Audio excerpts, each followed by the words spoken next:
Nat, kayak yang tadi udah gue bilang, sejauh ini kan kita emang udah baca hampir ratusan cerita horor ya.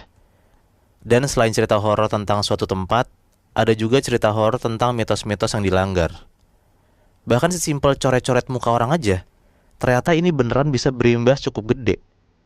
Kayak di cerita yang bakalan gue ceritain ini.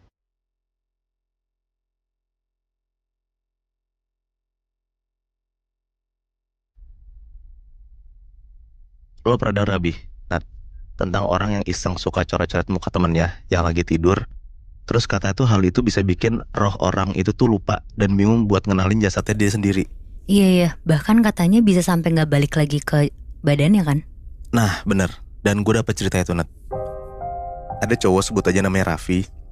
Dan kejadiannya terjadi waktu pas Raffi itu SMK kelas 2 di tahun 2005.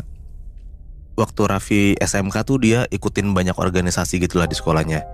Sampai-sampai Raffi sama teman-temannya tuh sering banget nginep di sekolah. Padahal ada juga momen dimana lagi gak ada kegiatan tapi mereka suka nginep bareng gitu. Nah 5 hari dalam seminggu Raffi tuh selalu nginep bareng sama teman-temannya di sanggar pramuka sekolah mereka. Nah ada satu malam pas mereka nginep itu, mereka tuh jadi kayak suka usil-usilin satu sama lain gitu lah pas temen lagi pada tidur. Ada satu temennya Raffi namanya Gibran. Dia tuh bilang ke Raffi kayak, yuk usilin si Alam yuk kalau dia udah tidur. Nah Raffi jawab kayak, usilin gimana? Nah pas jam 12 malam itu waktu si Alam udah tidur, Raffi sama teman-temannya tuh kayak buru-buru ngambil peralatan lukis gitu Nat. Mereka tuh kayak mau ngelukis tangan, kaki, perutnya Alam pakai areng yang dicampur sama minyak goreng. Pas semua siap, Raffi tuh langsung tuh coret-coret bagian tangannya Alam. Terus ada juga nyoret perutnya, nyoret kakinya. Nah terus ada satu temennya Raffi tuh ngomong, yuk coret-coretin mukanya Alam aja yuk. Nah Raffi langsung bilang kayak, gila lu jangan-jangan gak usah. Raffi jelasin lah kenapa dia ngelarang, karena dia denger tuh ada cerita kalau nyoret-nyoret muka orang waktu tidur nanti rohnya gak bisa balik yang kayak lu bilang, Nat. Nah teman-teman itu malah ketawa dan mereka bilang kayak, ya iyalah tuh mah cuma bohong. Dulu gue juga pernah nyoret-nyoret muka adek gue baik-baik aja. Nah karena Raffi mikir kayak mager juga nih debat, akhirnya Raffi tuh terserahin tingkah teman-temannya lah. Selesai teman-temannya Raffi tuh coret-coret muka si Alam yang lagi tidur, masih sempat tuh mereka ketawa-tawa ngeliat hasil coretan mereka. Udah saking ketawa, pas udah ketawa-tawa bercanda-canda, akhirnya beres itu mereka coba buat tidur lah. Nah singkat cerita, pagi nih jam 5 alarm Raffi tuh bunyi. Raffi tuh langsung ngebangunin anak-anak buat mandi, siap-siap cari sarapan sebelum masuk sekolah. Oke. Udah tuh Raffi mandi. Setelah Raffi mandi, balik ke sanggar pramuka itu, gantian teman-temannya mandi. Dan Raffi tuh ngeliat kalau si Alam tuh masih tidur nyenyak. Dibangunin sama Raffi juga diem aja.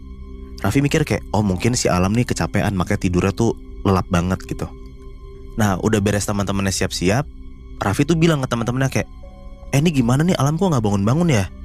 Nah ada temennya yang bilang kayak, udah biarin aja ntar juga bangun, ntar kan nyusul gitu. Yaudahlah Raffi juga mikirnya kayak, oh ya udah mungkin juga ntar nyusul. Mereka cari sarapan, habis itu mereka kasihkan ngobrol, akhirnya bel bunyi. Masuklah mereka semua ke kelas. Singkat cerita, bel waktu istirahat bunyi, dan di situ tuh Raffi ketemu sama si Gibran, temen yang tadi tuh di kantin. Dia nanya lah ke Gibran kayak, Bran kok Alam gak bareng sama lu tumben? Gibran jawab, oh gak tahu tuh paling juga masih molor deh di sanggar pramuka. Nah sambil makan tuh mereka ngobrol-ngobrol di kantin, dan akhirnya entah kenapa obrolan itu tuh nyangkut ke tentang mitos dan gaib-gaiban gitu Nah, Oke.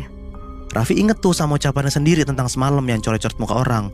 Raffi bilang lah ke Gibran kayak, apa jangan-jangan si Alam rohnya gak balik ya anjir. Akhirnya Raffi ngajakin Gibran lah buat nengokin ke sanggar, tapi bel pelajaran udah bunyi, akhirnya mereka harus masuk kelas dulu. Setelah beres pelajaran, Raffi sama Gibran langsung buru-buru lah nyamperin si Alam ke sanggar pramuka ini. Pas mereka masuk, mereka ngeliat emang bener Alam masih tidur. Pas dideketin, ternyata kulit Alam tuh udah pucet dan suhu tubuhnya tuh dingin banget. Buru-buru lah tuh akhirnya mereka berdua ngebawa Alam ke UKS. Dan sampai jam 5 sore, Alam tuh gak sadar-sadar. Gibran bisik-bisik ke Raffi kayak, apa mungkin bener yang tadi kata lu ya? Raffi cuma bilang gimana karena bingung juga gitu ngeliat temennya gak bangun-bangun kan. Nah memang waktu itu tuh kondisi Alam emang masih nafas, tapi pelan banget dan tubuhnya tuh dingin banget gitu. Perawat UKS itu bilang kayak, kok aneh ya udah dikasih suntikan tapi belum juga bangun, padahal juga harusnya 1 jam lalu udah bangun.